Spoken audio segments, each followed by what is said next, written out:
Merhaba, Papatya'nın Örgü Dünyası YouTube kanalıma hoş geldiniz. Bugün sizlerle beraber benden çok istenen kedili kare motif modelini çalışacağız. Yapımı oldukça çok keyifli. Gerçekten çok hoş bir model. Arkadaşlar hemen kullandığım ipleri göstermek istiyorum. Ben Himalaya'nın bebe iplerini kullandım. Şöyle sizler istediğiniz tür iplikle rahatlıkla örebilirsiniz. Şöyle tığımı da göstermek istiyorum. 3 milimlik tığ kullandım. Hemen şöyle arkalarını göstermek istiyorum. Hiç ip kalıntısı yok. Şurada bir ip kalıntısı, o da benim hatam. Şöyle hemen diğerinin arkasını göstermek istiyorum. Yine şurada bir hata yapmışım.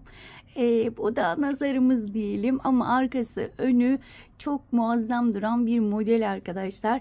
İleriki günlerde bu kuyruk modelinde çalışmayı düşünüyorum. Bu benim denemem. Şöyle bir deneme yapayım dedim. Baktım gerçekten çok hoş bir model arkadaşlar. Onu da ileriki günlerde sizlerle paylaşmayı düşünüyorum. Bunların ikisi zaten 30'u 30 beraber çalışabilirsiniz. Daha önce yine kedili motifler yapmıştık. Bunlar arkadaşlar 25'e 25. Bunları ikisini çalışabiliyorsunuz. Bunların ikisini, yani dördünü aynı anda yapılması biraz zor birleştirilme amacıyla.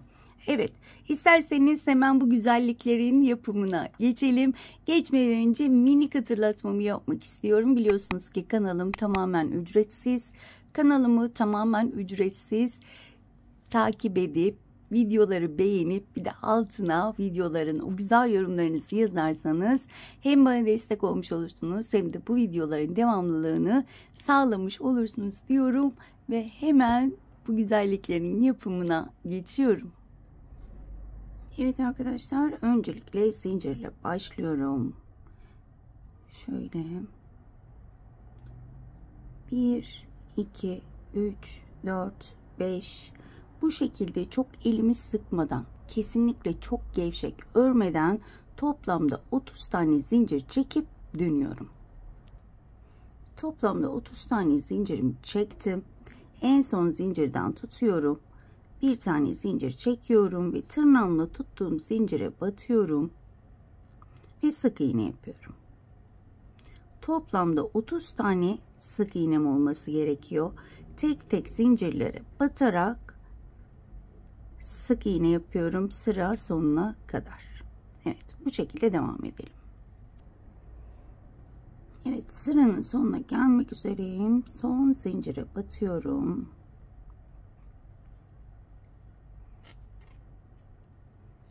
Son sık iğnemi yaptım. Toplamda 30 tane sık iğnem var.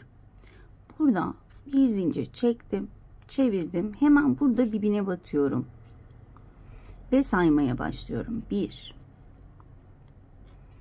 2 3 4 5 6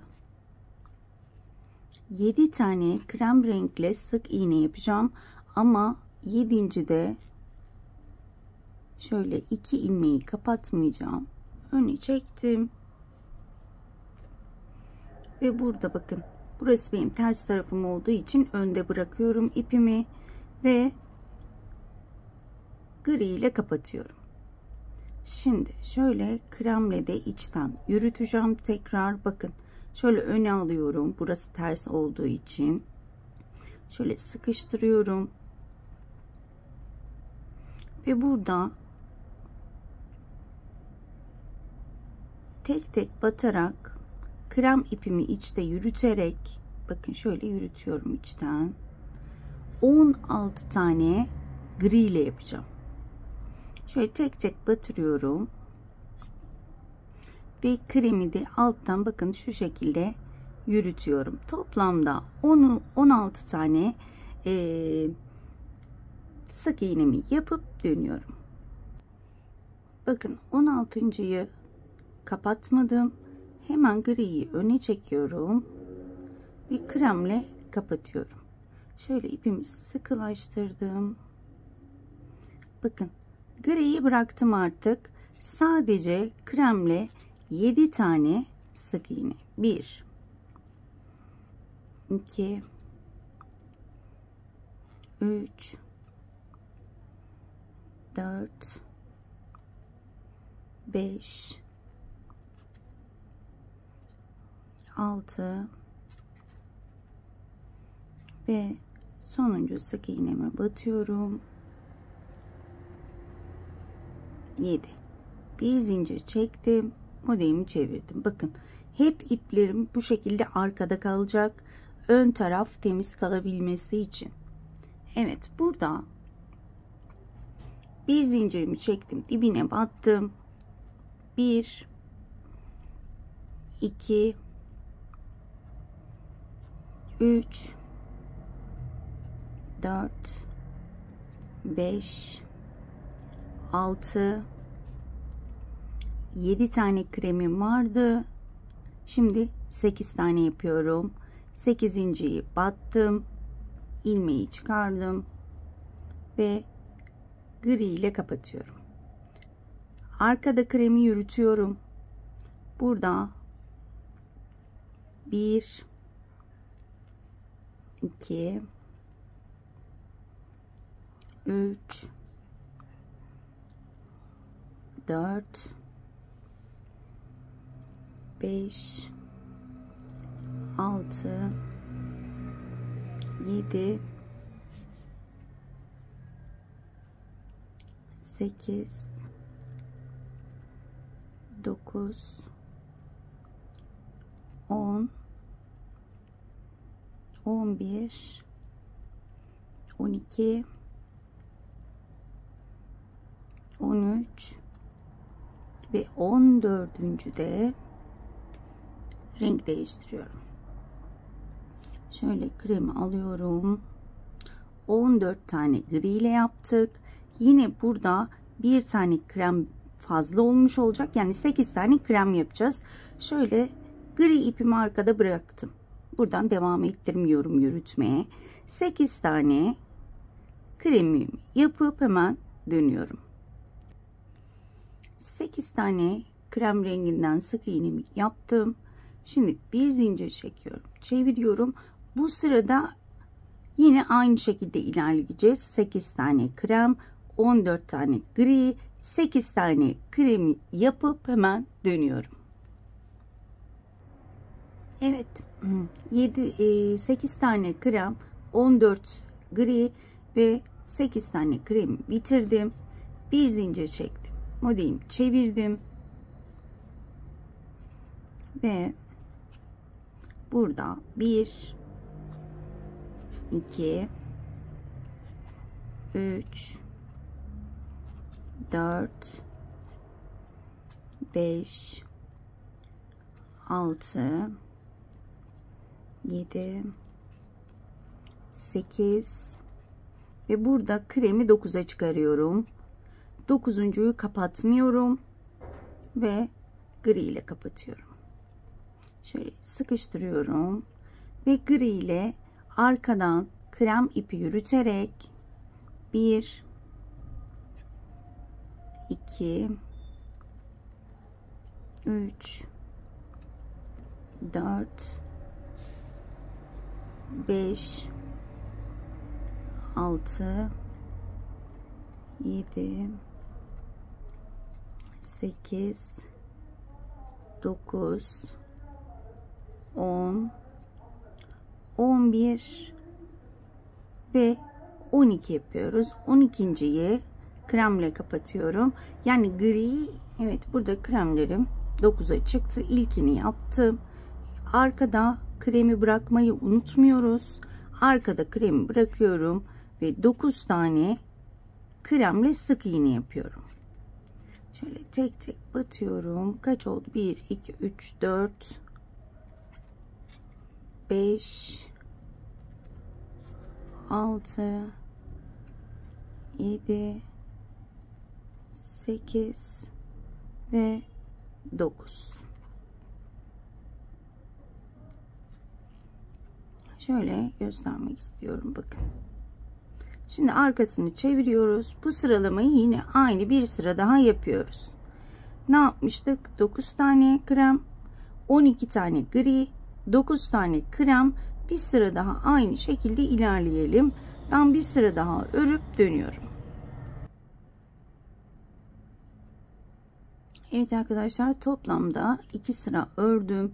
9 krem, 12 gri, 9 krem şeklinde 2 sırayı ördüm, bitirdim.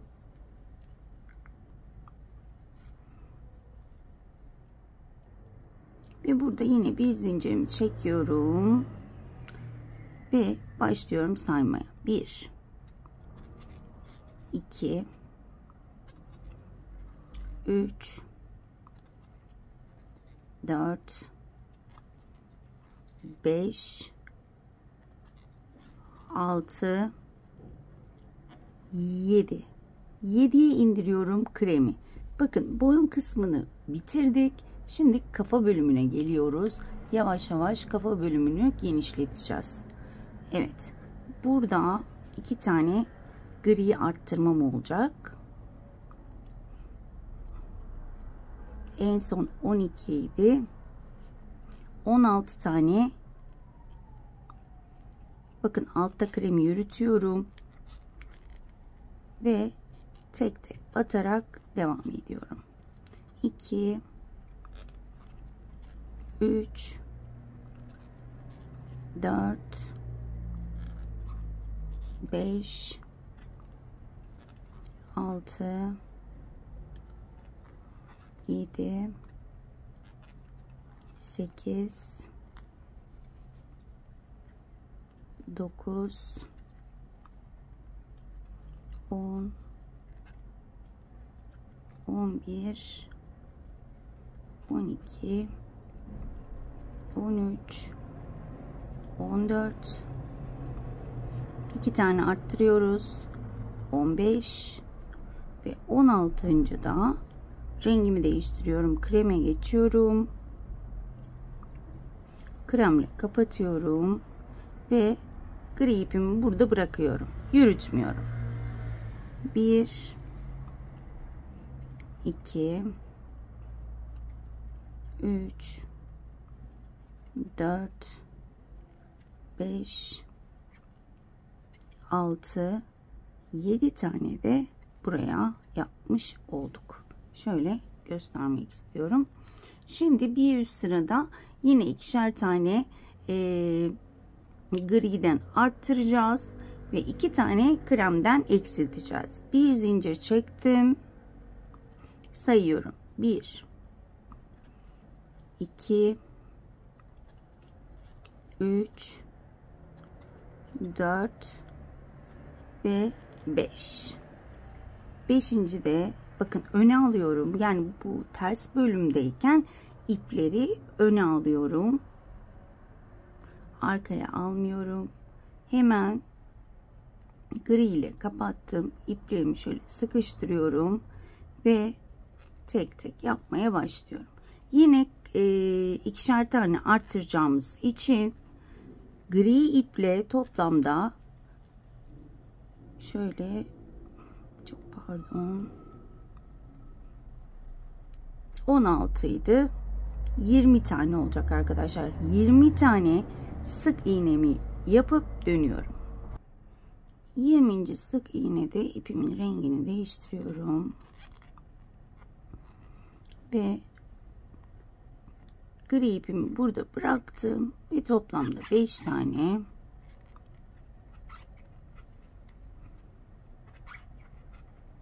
sık iğnemi yapıyorum. Bir zincir çektim, çevirdim. Yavaş yavaş zaten görünür olmaya başlayacak. Burada hemen bir zincirimi çektim, dibine batırıyorum. 1 2 3 4. de rengi değiştiriyorum. 4 yapıyorum burada. Bir tane kremden eksilttim ve toplamda 22 tane griden öreceğim. Daha sonra yine 4 tane krem örüp dönüyorum. 22 tane gri, 4 tane de krem arkadaşlar. Burayı örüp hemen dönüyorum. Evet, 4 krem, 22 gri ve 4 tane kremle bitirdim. Bir zincir çekiyorum ve kremi 3'ü indiriyorum. 1 2 ve üçüncü de hemen ipimi öne aldım. Burası ters taraf çünkü. Griyi içinden geçirip kapattım.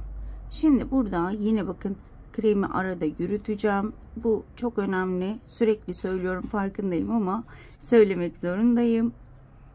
Kremi içeriden yürütüyoruz ki güzel bir görüntü elde edelim. Evet.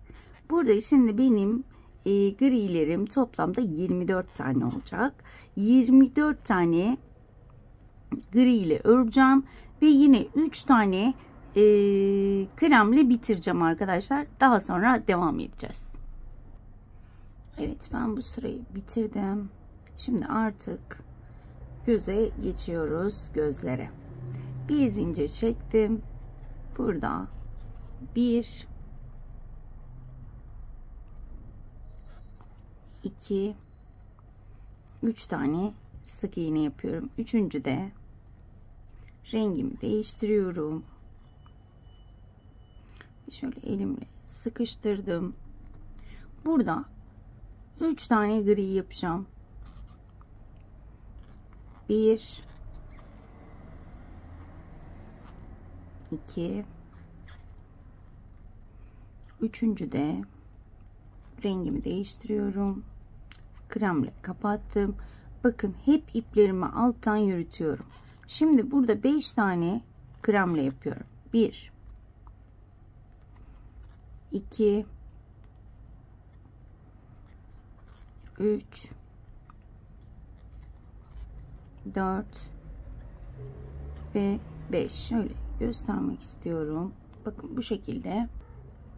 Altıncıyı gri ile kapattım ve 6 tane gri ile örüyorum. 1 2 3 4 5 6. da kremimi alıyorum ve kremle kapatıyorum. Bakın, iplerimi sıkıştırmayı unutmuyorum. Şöyle göstermek istiyorum. Evet, 5 tane krem, 1 2 3 4 5 6. da griye geçiyorum. Gri ile kapattım. Gri ile 3 tane kremimi yürütüyorum. 1 2 3 tane gri de, 3. gri de kreme geçiyorum. Griyi bırakıyorum. Griyi yürütmüyorum ve burada 3 tane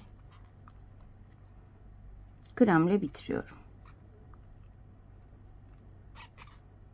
Zaten şablondan göreceksiniz kaç tane öreceğinizi, ama önemli olan bu modellerde ipi saklama yöntemi. Bakın, arkasında gördüğünüz gibi şu ipi sakladığımızda ip kalıntısı olmayacak. Önemli olan, şablonda zaten görüyoruz kaç tane yapacağımızı.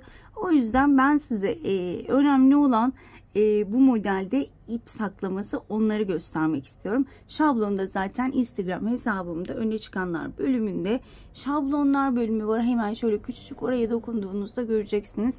Oraya ekran kaydı alıp devam edebilirsiniz. Evet, şimdi burada tekrar dönüyorum.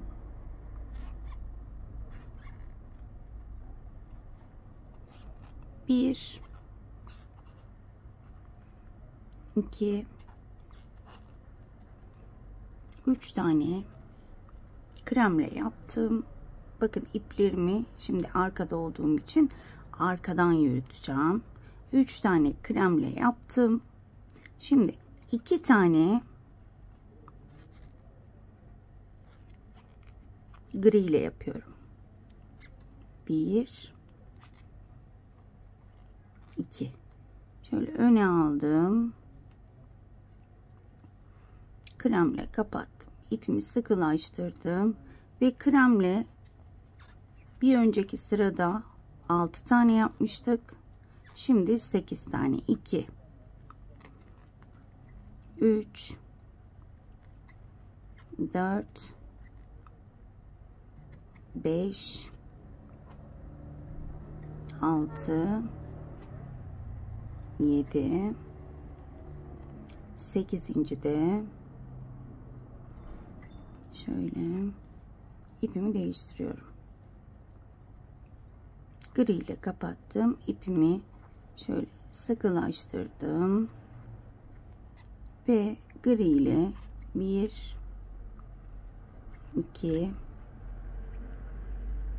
3 ve 4 tane yapıyorum. Dördüncüyü kremle kapatıyorum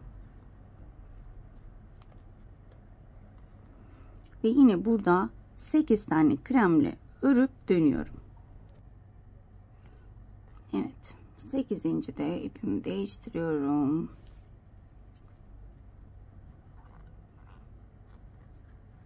İpimi sıkılaştırdım ve gri ile 2 tane. 1 2 kremle yine 3. Bir süre böyle krem, iki yanlardaki krem de 3 devam edecek. Şimdi artık göz bebeklerinin sırasına geldik. Gördüğünüz gibi 2 sıra gözlere başlamış olduk. Şimdi yine burada 1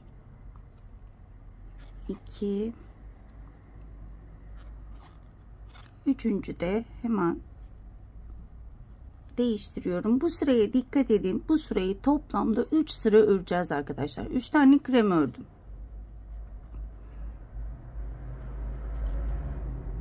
2 tane gri, ikinciyi kremle kapattım. Şimdi burada 4 tane krem. 1 2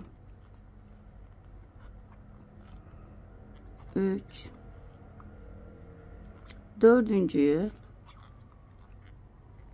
gri ile kapatıyorum. Eğer göz bebeklerine değişik bir renk yapmak istiyorsanız burada istediğiniz rengi ekleyebilirsiniz. Bu göz içini beyaz yapmak istiyorsanız buralara yine farklı bir iple devam edebilirsiniz. Ben böyle hepsini aynı renkte yapmak istedim. 2 tane gri. Bu göz bebeklerimiz olacak. 3 sıra olacak bu. İkinciyi kremle. Şöyle sıkılaştırıyorum. Alttan ipimi yürütmeyi unutmuyorum. 2 tane krem. İpimi değiştirdim. Ve 4 tane gri. 1 2 3 dördüncü de ipimi değiştiriyorum. Diğer gözde yaptıklarımızı burada da yapıyoruz. Şurada bakın 2 tane krem. 1 2 tane kremi, ikinci kremi gri ile kapattım. 2 tane gri yapıyorum göz bebeği için. 1 2 pardon, ikinciyi kremle kapatıyorum ve 4 tane krem. 1 2 3 dördüncü de gri ile kapatıyorum ve 2 tane gri. 1 ve 2. İkinciyi kremle kapattım. Gri ipimi bıraktım ve 3 tane kremle bitirdim. Şimdi bu sırayı biz, şu göz sırasını biz 3 sıra yapacağız. 3 sırada hep aynı şekilde ilerleyecek. 3 krem 2 gri, 4 krem 2 gri, 2 krem 4 gri, 2 krem 2 gri, 4 tane krem, 2 tane gri ve 3 tane sonunda krem şeklinde toplamda 3 sıra örüp hemen dönüyorum. Evet, 3 sıra gördüğünüz gibi şu göz bebeği bölümünü bitirdim. Şimdi bir üst sıraya geçiyorum. Ve burada yine 3 tane krem. Üçüncüyü gri ile kapatacağım. Bakın yine öne doğru alıyorum. Çünkü burası arka. Burada bakın yürütürken şurada bir hata yapmışım. Hemen onu da kapatıyorum. Şöyle yukarı çekerek bunu. 1 2 ve burada 3 tane gri ile yapıyorum. Üçüncüyü kremle kapattım.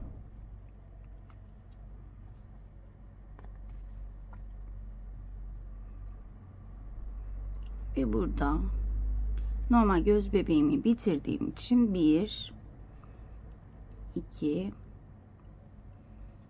3 4 5 6 ve 7 tane kremle sık iğnemi yaptım. 7.'yi gri ile kapattım. Şöyle bakın şuradan bir tane eksiltmiş olduğum krem renginden. Şimdi 4 tane gri, 1 2 3 4'üncü de kapattım. Yine alttan yürütüyorum ve sayıyorum. 1 2 3 4 5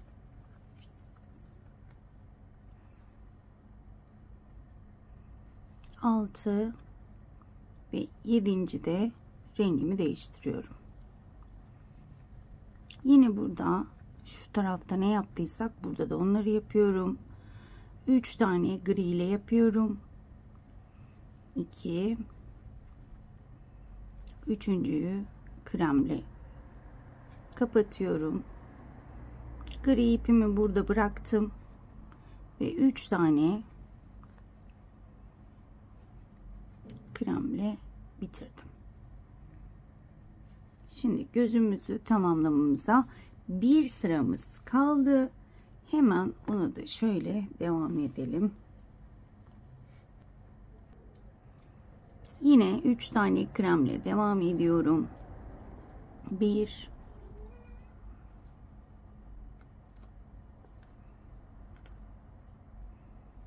2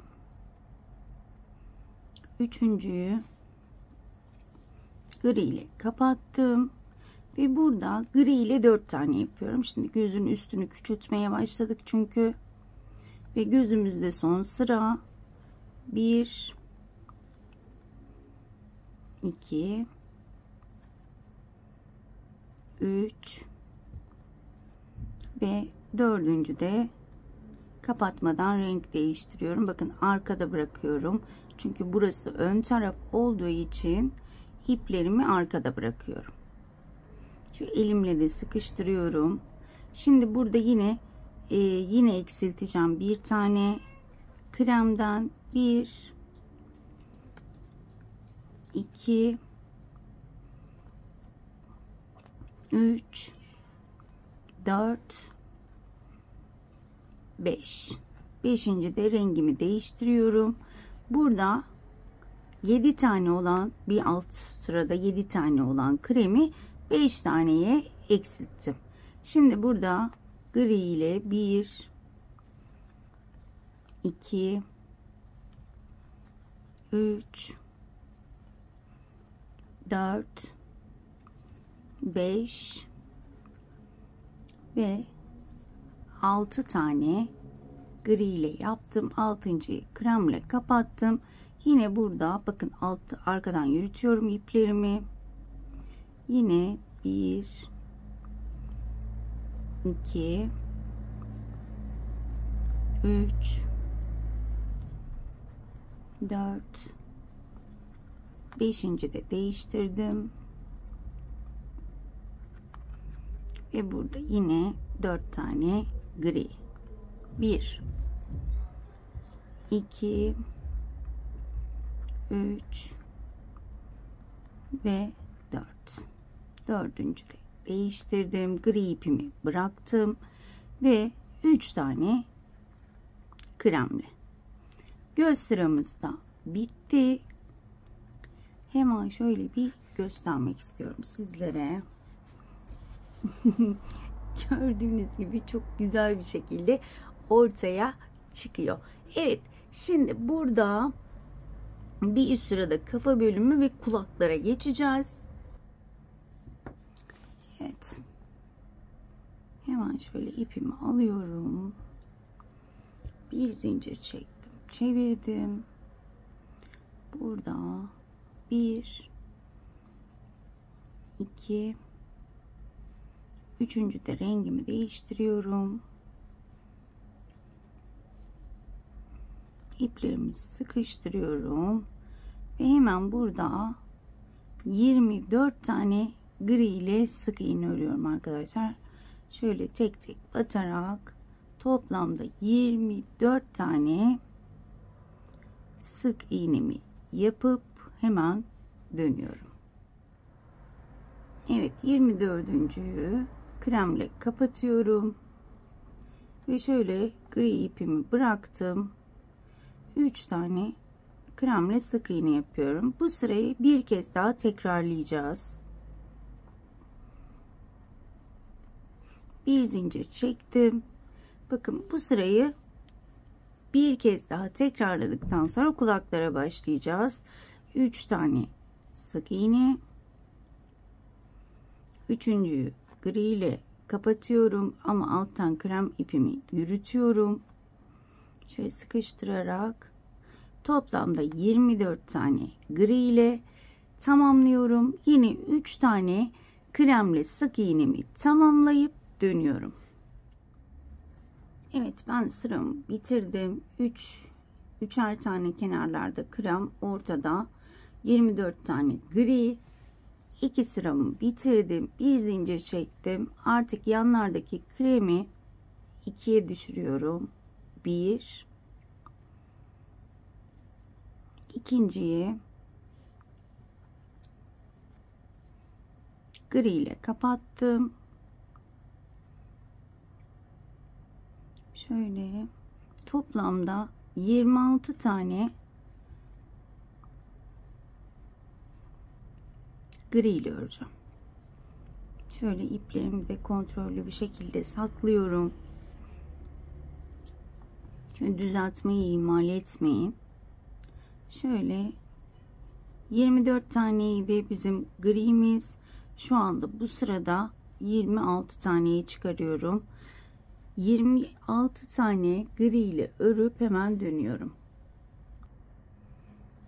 26. sık iğnedeyim. 26.'yı kremle kapatıyorum. Gri ipimi bırakıyorum ve 2 tane kremle örüyorum.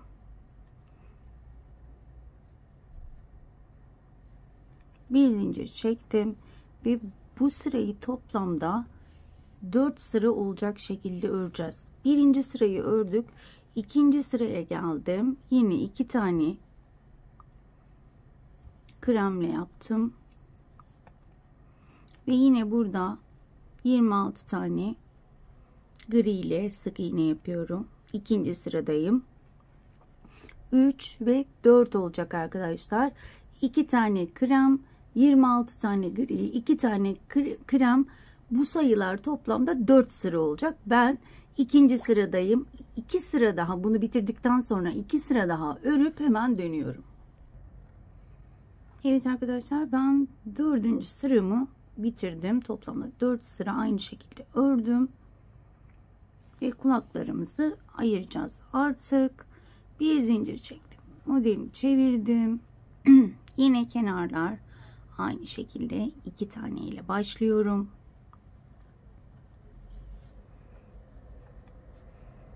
Gri ile kapattım ve gri ile şu anda şöyle ipimi de saklayarak 8 tane öreceğim. 1 2 3 4 5 6 7 8.'yi kremle kapatıyorum. İpimi şöyle sıkıştırdım. 10 tane krem. 1 2 3 4 10 tane kremi yapıp dönüyorum hemen. 10 tane kremle yaptım. Yine griye geçiyorum. Yine gri ile 8 tane öreceğim. 1 2 yani artık kulakları ayırdık. Şöyle göstermek istiyorum. 2 krem, 8 tane gri, 10 tane krem, 8 tane gri ve 2 tane krem şeklinde bitirelim. Evet, sıramı bitirdim. Bu sırayı yine tekrar edeceğiz. Yani yine bir zincir çektim. 2 tane krem. Hemen bakın arkaya bırakıyorum. Burası ön taraf olduğu için. Ve yine burada çok videoyu uzatmayalım. Yine burada aynı şekilde 8 tane gri, 10 tane krem, 8 gri, 2 tane kremle bitirip hemen dönüyorum. Evet, sıramı bitirdim. Şimdi yine bir zincir çektim. 2 tane krem,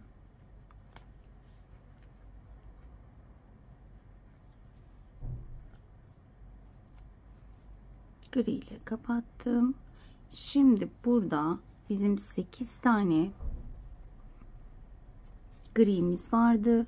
7'ye indiriyorum. 1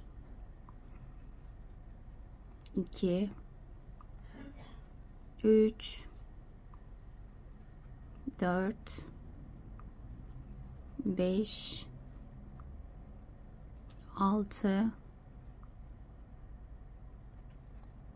7. de renk değiştirdim ve kreme geçtim.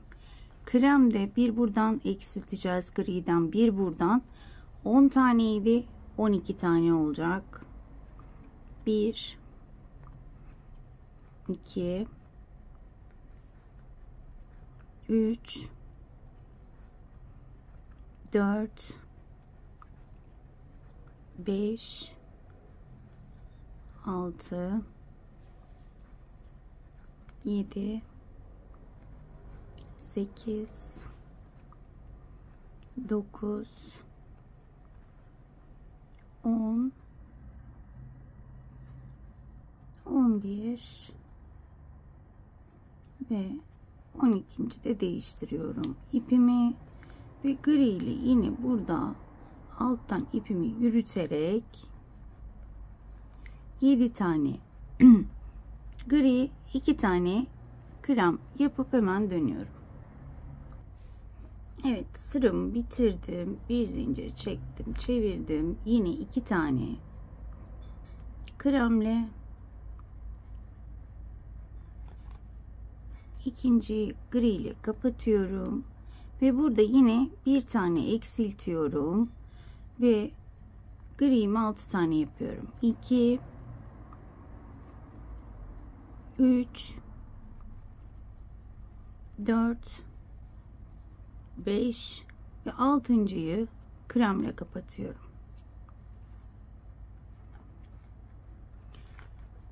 Şöyle hemen göstereyim, çok da videoyu uzatmayalım. Bakın 6 tane gri ile ördüm. Burada 12 tane vardı. 14 tane krem ve yine burada 6 tane gri ve 2 tane kremle bu sırayı da bitirip hemen dönüyorum. Evet, gördüğünüz gibi her bir sırada şuralardan eksiltme yapıyoruz. Yine aynı şekilde devam edeceğim. Bir zincir çektim, modeli çevirdim, 2 tane kremle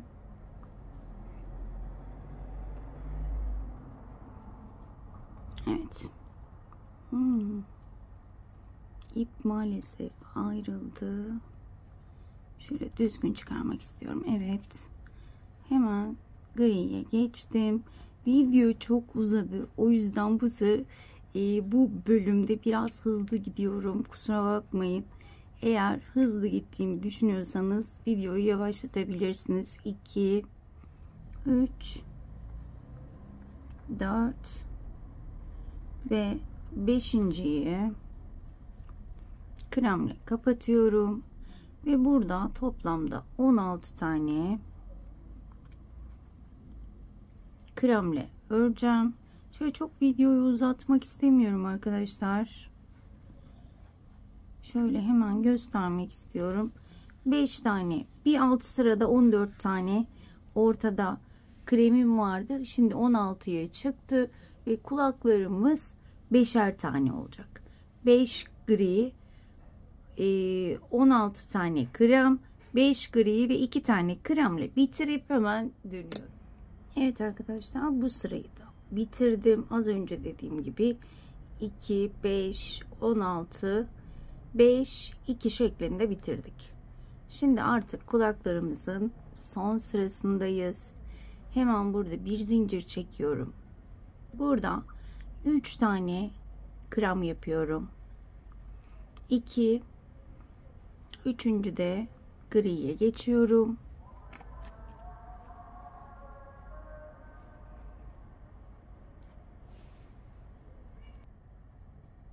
Evet, burada 3 tane gri ile öreceğim.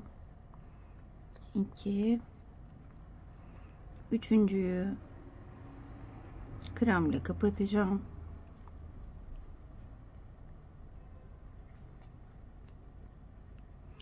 Ve burada şöyle 16 idi, 18 tane kremle sık iğnemi yapacağım. Şöyle bir göstermek istiyorum. Artık kulaklarımız da bitti. 18 tane kremle öreceğim. Daha sonra burada yine 3 tane gri, 3 tane kremle sıramı bitiriyorum. Bir üst sırada da sadece kremle devam edip motifimizi bitireceğiz arkadaşlar. Ben burada sıra sonuna kadar devam edip hemen dönüyorum. Evet, sıramın sonuna geldim ve kedicimizin kulaklarını da bitirmiş olduk. Evet, benim gri ile artık işim bittiği için şöyle uzunca kesiyorum ve sadece kremle devam edeceğim. Şimdi bir sıra sadece kremle öreceğim. Bakın, normalde aslında altta hiçbir tane yoktu. Bir sıra krem. Sadece üstte 2 sıra krem vardı. Ben ikisini böldüm. Bir sıra altta düz krem ördüm. Şimdi bir sıra üstte. Ama sizler isterseniz bu benim ördüğüm gibi alta bir sıra kremi yapmazsınız. Direkt şöyle başlarsınız kedinin boğazından örmeye ve üst sıraya 2 tane, zaten şablonda göreceksiniz, üstte 2 tane sık iğne yapabilirsiniz krem renginden. Ama ben bir tane alta, bir tane de üstte şeklinde toplamda 30 sıra. Çünkü bu modelin eni 30, boyu da 30 sıra şeklinde ilerliyor. O yüzden o ayarlamayı yapmanız lazım. Bunu da hatırlatmak istiyorum. Şablonda da şaşırabilirsiniz. İlk sırada çünkü bir sıra krem yok. hemen kedinin boynundan başlanmış. Ben bir sıra krem başladım ve şablonda bitişte sadece 2 sıra sık iğne sırası var. Ben bu modelde bir sıra yapıyorum. Eminim anlaşılmıştır. Ben bu şekilde bir sıra sık iğnemi yapıp hemen dönüyorum. Sıra sonuna kadar devam ettim. Şöyle bu tersimiz, bu düzümüz. Şurada küçük bir hata yapmışım. Şurada ipi yürütmeyi unutmuşum. O örülüş tarzından değil, benim hatamdan dolayı, yoksa bu yönü de ve diğer yönü de aynı oluyor arkadaşlar. Kesinlikle belli olmuyor arkası ve önü yaptığımız şekilde örersek. Evet, burada hemen bir zincir çekiyorum ve artık çerçevesini yapacağım. İsterseniz bu şekilde bırakıp birleştirmenizi yapabilirsiniz. Ama bana kalırsa bir sıra çerçevesini yaparak devam edelim. Burası yine aynı şekilde her bir zincire tek tek batarak sık iğnemi yapıyorum. Diğer köşeye gelene kadar yapalım. Şuraları da göstermek istiyorum. Sıra sonuna kadar devam ettim. Bakın yan bölüme geldim. Yan bölüme geldiğimde şurada bir kasma olmaması için bir zincir çekiyorum. Ve hemen önüme gelen, bakın şöyle, zaten buraya batacağımız yerler belli. Şöyle tek tek batıyorum ve sık iğnelerimi yapıyorum. Şöyle bakın, tek tek batıyorum. Zaten sık iğnelerimin batış yeri belli, gördüğünüz gibi. Bakın batıyorum. Bakın hemen önümde yine bir sık iğne. Her bir sık iğneye tek tek bu şekilde sıra sonuna kadar, bakın çerçevemi devam ettireceğim. Hemen ip saklama, zaten toplamda şöyle 3 tane ipimiz oluyor. O 3 ipi de zaten kolayca saklayabiliyoruz. Her rengi kendi renginde saklıyorum ve çok ince uçlu bir tığla yapıyorum bunu. Eğer ördüğünüz tığla yaparsanız ilmeklerde açılma olabilir. Bunu da kesinlikle istemeyiz. O yüzden ben genellikle hep böyle minik tığlarla saklamamı yapıyorum ve kesinlikle de belli olmuyor. İlmeklerimde açılma olmuyor. Bu şekilde istediğiniz gibi sizlerden ayrıntılı bir şekilde, hatta bir düğüm atarak saklayabilirsiniz sökülmemesi için. Gördüğünüz gibi ipimi sakladım ve kesinlikle ip kalıntım yok. Bunu da aynı şekilde griye saklayacağım. Şu kremi de hemen şöyle göstermek istiyorum.